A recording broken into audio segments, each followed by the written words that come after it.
자, 이번 순서 챕터 2에 영어 및 업무에 관한 규정 후반부입니다. 지난 시간에 전반부 투자권유 규정을 배웠고 이번 시간에는 여러 규정이 나오는데 미리 간략히 보시면 자, 조사 분석 규정이 먼저 나오고요. 그 다음에 투자 광고 규정이 나옵니다. 그 다음에 재산상 이익에 관한 규정, 그 다음에 신상품 보호 규정, FX 마진, 거래에 관한 규정 등등이 나오는데 아무튼 지난 시간, 이번 시간 합쳐서 가장 양도 많고 중요한 영어 및 업무에 관한 규정이 마무리가 됩니다. 즉 지난 시간, 이번 시간 합쳐서 두 문제의 출제 대비를 해야 된다고 보시면 됩니다. 자, 그러면 이번 시간 본 순서에 들어가죠. 먼저 조사 분석에 관한 규정인데 이번 시간에 여러 규정 중에서는 내용도 제일 많고 중요도도 제일 높다 이렇게 보시면 됩니다. 자, 먼저 박스 내용은 조사 분석 자료의 정의입니다. 보시면 되고요. 또 조사 분석에 관한 규정이 밑에 보시면 또 하위에 6가지 카테고리가 나옵니다. 요거를 세밀하게 학습을 한다면 원확독, 재의 중 이렇게 외워서 중요한 내용을 나누어서 이해하는 게 좋습니다. 자, 그럼 차례대로 보도록 하죠. 먼저 원칙입니다. 원칙에서는 뭐 시험 대비로 평이하게 보시면 돼요. 원칙은 선관주의 의무를 이행을 해라. 선량한 관리자로서의 주의 의무를 다해야 된다는 것인데, 자, 참고로 우리가 직무윤리 배울 때 어때요? 선관주의 의무의 구성 요소가 두 개 있었죠. 첫 번째가 고객 우선이고, 두 번째가 뭐예요? 신의 성실이죠. 그래서 이제 조사 분석의 원칙도 고객의 이익을 위해서 정직과 신뢰를 바탕으로 잘 해라. 이렇게 보시면 되겠죠. 뭐 평이하게 정리하시면 됩니다. 자, 그리고 두 번째 카테고리 금융투자 분석사 확인입니다. 확인도 전체적으로 내용이 평이합니다만은 3번이 시험에 몇 번 나왔습니다. 중요합니다. 자, 전체 내용을 보겠습니다.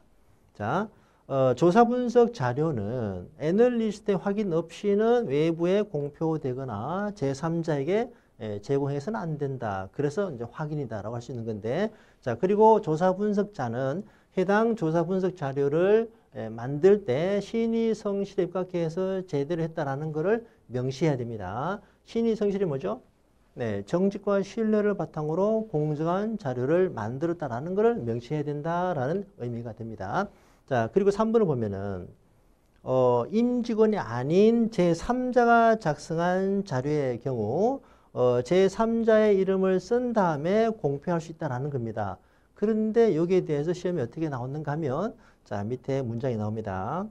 제3자가 작성한 조사 분석 자료는 외부에 공표할 수 없다라고 나왔습니다. 아닌 거죠? 해당 3자 이름을 쓴 다음에 공표가 가능합니다. 주의하시고요. 자, 이 부분에 대한 예제를 바로 다음 페이지에서 보도록 합니다. 예제는 나오고 또 30일에 또 나온 거예요. 자, 보겠습니다. 작성 원칙 등과 관련해서 틀린 설명은 자, 1번은 선관주의 의무, 자, 2번 보시면 되고 3번은 확인 없이 공표하지 말라. 1번, 2번, 3번 어때요? 원칙과 확인 단계 내용이죠. 자, 4번입니다. 금융투자회사의 임직원이 아닌 제3자가 작성한 조사 분석 자료는 외부에 공표해서는 안 된다라고 오답으로 나왔다라는 거죠. 이걸 정답으로 해서 똑같이 두 번 나왔다 보시면 됩니다. 자, 4번 주의하시고요. 자, 그리고 세 번째 카테고리 독입니다. 조사 분석 업무의 독립성 확보인데 참고로 말입니다. 우리가 직무윤리 시간에 배우기를 본인 의무 5가지는 이렇게 배웠죠. 준역품 독사, 그죠? 이때 독은 뭡니까? 독은 공정성 및 독립성 유지 의무인데 조사 분석 업무 독립성은 여기에 포함이 된다고 보시면 되겠습니다. 자, 그러면 전체 내용을 보죠. 조사 분석 자료는 기본적으로 공정해야 되고 공정하기 위해서는 독립적으로 업무를 수행해야 되고 독립적인 업무를 수행하기 위해서는 밑에 있는 이러한 기준들을 준수를 해야 된다는 겁니다. 그리고 시험 대비로는 노란색 부분에 주의하시면 됩니다. 자, 차례대로 보겠습니다. 독립적으로 업무를 수행하기 위해서는 어때요? 외부로부터 부당한 압력을 받지 말아야 되겠죠. 또 필요한 이런 내부 통제 기준에 필요한 조치를 이행해야 되겠고, 자, 밑에 들은 참고하시면 되고요. 밑에 있는 두 가지는 예외가 있다라는 부분에 주의하시면 됩니다. 자, 제일 밑에 거 먼저 보죠. 조사 분석 담당 임원의 경우는 타 부서와 겸직을 하면 안 된다. 맞죠? 독립적으로 업무 수행해야 되니까. 자, 그런데 임원수의 제한 등에 불가피한 사유의 경우는 네, 겸직이 허용된다. 아무튼 뭐 예외가 있다 보시면 되고요. 제일 중요한 부분은 이 내용입니다. 네, 금융투자분석사는 기업 금융 업무 부서와 의견 교환을 하지 말라. 예, 기본적으로 독립적인 업무를 수행해야 되니까 의견 교환이 안 되는 게 원칙이죠. 그런데 예외가 있다라는 겁니다. 절대 금지는 틀린 거죠. 절대 금지는 틀린 겁니다. 예외가 있으니까. 자, 이 부분을 좀 더 설명합니다. 기업 금융 부서는 뭐냐면은 네, 인수 업무, 그리고 M&A 업무 등을 말하는데 인수 업무나 M&A 업무는 기본적으로 어때요? 해당 대상 법인의 기업 가치를 분석해야 되죠. 기업 분석해야 됩니다. 그래서 애널리스트와 이 해당 부서 간의 협의가 된다면 기업 분석을 함에 있어서 좀 더 우호적으로 자료를 쓸 수도 있기 때문에 자료 왜곡이 날 수 있는 거죠. 그래서 이런 부분을 방지하기 위해서 또는 뭐 독립적인 업무 수행을 하는 차원에서 금지가 원칙이다. 그런데 네, 예외가 있습니다. 이 예외의 논리를 좀 이해를 하는 게 좋습니다. 뭐냐면은 자, 조사 분석 업무에 조사 분석 자료 작성에 회사 입장에서 돈이 많이 투입이 되거든요. 많은 비용이 투입이 됨에도 불구하고 이러한 협의를 전혀 못하게 한다는 것은 기업 활동을 지나치게 제한하는 측면이 있다. 이런 부분에서 이런 근거로 예외를 인정합니다. 그런데 예외를 인정함에도 어떤 절차가 있습니다. 뒤에서 예제를 통해서 확인을 해보겠습니다. 자, 다음 예제 보죠. 네, 작성 원칙 등에 대한 설명이다. 잘못된 것은 자, 1번은 신의 성실 원칙. 네, 확인 없이는 외부 공표하지 말라. 네, 원칙과 확인이죠. 자, 3번이 답이 되죠. 절대 금지 아닙니다. 절대 금지 아니고 네, 예외가 있다라는 거. 자, 밑에 해설 보시면요. 3번이 답이고 자, 해설 보시면은 네, 말씀드린 논리입니다. 기업 활동을 지나치게 억제하게 되는 측면이 있다. 그래서 네, 예외는 인정이 된다는 거고 이 예외 시에 절차가 있습니다. 요거는 다음 페이지 문제로 확인이 됩니다. 자, 예제 보죠. 금융투자분석사와 기업금융부서와의 협의 요건이다. 가장 거리가 먼 것은 결론적으로 이제 밑에 4개가 협의 요건에 해당이 되고요. 이 중에서 틀린 내용을 찾으면 되겠습니다. 처리해드려 보겠습니다. 자, 자료 교환은 어때요? 준법감시 부서를 통해야 된다. 맞습니다. 자, 그리고 둘 간의 협의는 당연히 어때요? 준법감시 부서 직원의 입회하에 이루어져야 되겠죠. 감사실이 아닙니다. 자, 그리고 회의의 주요 내용은 서면으로 기록 유지돼야 된다. 뭐 당연히 맞는 내용. 자, 4번은요. 투자 등급 변경이다, 목표가 변경이다 이러한 가치 평가와 직접적으로 연관되는 것은 협의가 불가하다. 자, 다음 맞는 내용인데 참고로 이 4번은 작년부터 기본서 내용에서 제외됐습니다. 네, 그래서 뭐 스킵해도 되겠습니다. 4번은 네, 가볍게 오시면 되고요. 아무튼 금융투자분석사와 기업금융부서 간의 협의는 의견 교환은 절대 금지가 아니다. 이러한 예외가 있다. 예외를 이행하는 절차다. 이렇게 정리하시면 되겠습니다. 자, 이렇게 마무리하고요. 자, 다음 내용은요. 조사분석 대상 법인의 제한 및 금지입니다. 6개 카테고리 원학독 제의중 중에서 4번째에 해당이 되고요. 자, 여기서는 밑에 둘을 구분하는 게 중요합니다.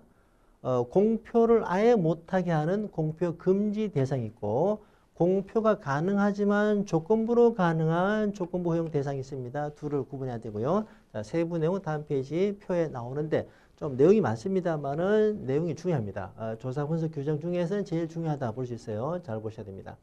자, 위에 타이틀 한 번 더 보겠습니다.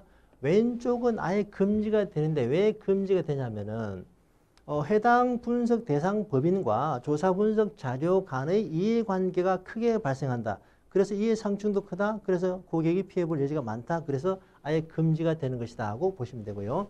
오른쪽은 이해관계가 있긴 합니다만 용인된 수준으로서 조건부로 허용이 된다. 이때 조건이 뭐냐면 해당 자료를 공표할 때 대상 법인과 이해관계를 명시하는 것을 조건으로 한다. 아시겠죠? 네, 왼쪽과 오른쪽을 잘 구분해야 됩니다. 자, 그러면 세부적으로 하나씩 보겠습니다. 자, 왼쪽은 이제 이때 자신은 금융투자회사를 말합니다. 회사 자신이 발행한 증권에 대해서 예를 들어서 스트롱 바이 해버리면 어때요? 네, 모랄 해저가 큰 거죠. 이 상충이 큽니다. 회사를 도와주는 셈이니까 고객이 피해를 보게 되는 거죠. 금지. 자, 밑에도 보겠습니다. 회사 자신이 안정조작 시장 조성 업무를 수행할 때 그 대상 법인, 자, 인수 업무를 하는 중인데 여기에 대해서도 이 해당 법인에 대해서 스트롱 바이 해버리면 어때요? 인수 업무를 도와주는 셈이죠. 고객이 피해를 보게 됩니다. 못하게 하는 거고요. 자, 2번은 이제 M&A 중개 등인데 M&A 규모, 합병 규모가 자, 자산 총액이나 주식 총수의 5%를 초과하는 경우는 이해관계가 크다고 보고 못하게 합니다. 참고로 말이죠. 이 규모가 5% 이하라면 요거는 이제 우리 기본서 범위가 아닙니다만 소규모 합병이라고 합니다. 네, 소규모 합병까지는 레포트가 가능하지만 레포트 공표가 가능하지만 5%를 초과하는 경우는 안 된다. 네, 숫자 기억해야 되고요. 자, 3번의 경우는 2번에서 5% 이런 여부와 관계없이 무조건 안 되는 건데요. 자, 공개 입찰에 의한 지분 매각이다 또는 지분 매입을 할 때 해당 법인과 그 상대 법인은 아예 레포트 공표 대상이 아닙니다. 자, 이것도 예를 들어 보면요. 우리가 앞에서 그 공개 매수 배웠잖아요. 공개 매수 사례에서 KCC가 그죠? KCC가 현대 엘리베이터의 지분을 네, 공개 매수했습니다. 이때 이 업무를 중개 대리한 증권사가 있다면 이 증권사 입장에서 어때요?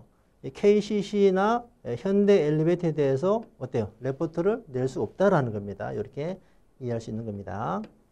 자, 그리고 4번도 좀 중요한 편입니다. 4번. 네, 이런 관계를 불문하고 회사가 특정 법인에 대해서 5% 이상의 지분을 보유하고 있다면 이 자체로 이해관계가 크다는 겁니다. 이쪽에 도와주는 레포트 나올 수 있는 거니까. 참고로 5% 이상의 지분을 가진 법인을 연고법인이라고 합니다. 아무튼 이해관계가 커서 안 됩니다. 요건 이제 참고로 2번과 오른쪽 2번과 비교해서 이해하면 좋습니다. 잠시 뒤에 보고요. 자, 5번입니다. 감사 의견이 부적정이다, 의견 거절이다, 한정이 되면은 못하게 한다. 자, 이거 말이죠. 밑에 참고 자료 있습니다. 자, 감사 의견은 이제 4가지 중에 하나가 되는데 적정이 정상입니다. 오른쪽 3개는 다 비정상이에요. 부실 기업을 말합니다. 그래서 부실 기업에 대해서는 레포트를 내지 말라라는 게 이제 옳은 내용인데 단 투자 등급을 하향 조정하는 경우는 가능하다. 이건 이제 어떤 취지가 있냐면요. 부실 기업에 대해서 매도해라라고 하는 권고하는 거니까 이건 좋은 내용이죠. 네, 예외가 인정이 된다는 겁니다. 자, 오른쪽입니다. 이해관계는 있지만 용인된 수준이다. 조건부로 허용이 된다는 거고. 자, 기본적으로 채무 보증은 네, 이러한 관계 있음을 얘기하고 공표할 수 있다는 겁니다. 자, 자신이 1% 이상의 지분을 보유하고 있는 경우 정확히 말하면 어떻습니까? 1% 이상 5% 미만이 돼야 되겠죠. 5% 이상이 돼버리면 아예 공표를 못하는 거니까, 그죠? 자, 이거 주의하시고요. 그 다음에 이제 대표 주관 회사로서 IPO 업무를 수행할 때 1년이 경과되지 않은 법인은 뒤에 봅니다만은 1년에 2회 해야 돼요. 1년에 2회 이상 공표를 해야 됩니다. 주관사 의무입니다. 이런 관계를 명시해라라는 거죠. 자, 4번은 보시면 되겠죠. 아무튼 왼쪽 오른쪽 비교 잘 해야 됩니다.